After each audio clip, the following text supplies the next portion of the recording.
با سلام. آموزش امروز نحوه باز کردن پولس بلند سمن داریم. پولس بلند سمن 405 و باز یه جوره. بریم برای باز کردن. جک میزنیم، یه طرف ماشین خرک میکنیم یا دو طرف فرقی نداره. خرکش میکنیم، چرخ باز میکنیم. یه مهره وسط پولس داریم، بازش میکنیم. به خاطر اسپورت بودن باید چرخ کاملا باز میشد، وگرنه همونجا رو زمین میشد بازش کنیم. یه پیم یا یه اهرم برمیداریم، بین دیکس قرار میدیم برای که گیر باشه، بشه به راحتی مهره پولس را باز کنیم. یه دونه پیچای چرخ میبندیم سر جاش، دیکس سر جاش نچرخه یا پیچ ستاره‌ای کج نشه. پولس مهره پولس را باز میکنیم.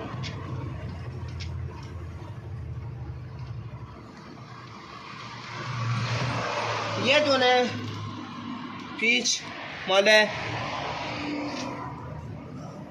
سیبک زیر کمکه، این مهره را باز میکنیم با آچار 22.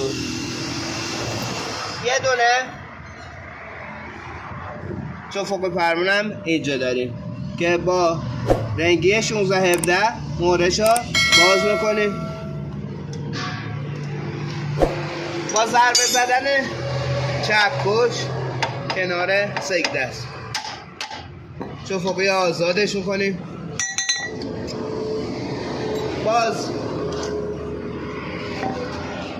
با ضربه زدن به طبق سیبک زیر کمک ها آزاد میکنیم.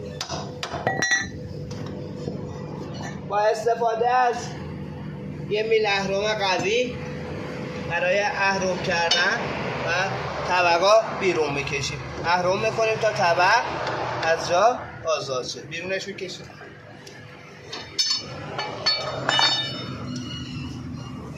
پولس را از سکه دست بیرون میکشیم،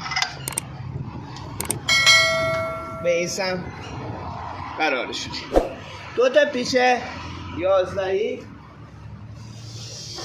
وسط پولس هست که دقیقا وسط پولس قرار داره.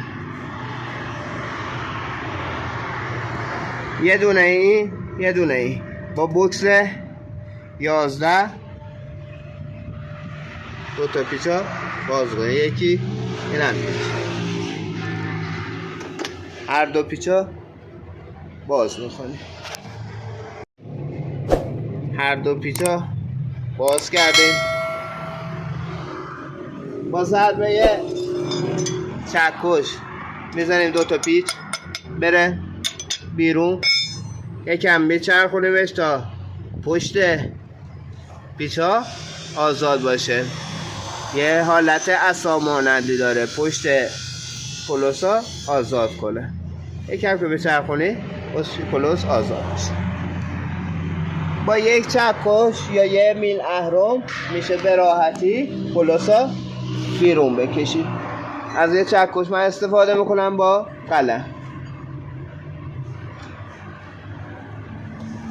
به راحتی پولس میاد بیرون. حتما حواستون باشه که واسقازینی گیری بوکس ها کشیده باشید، واسقازین داخل گیری بوکس نباشه. به راحتی پولس ها بیرون بکشید.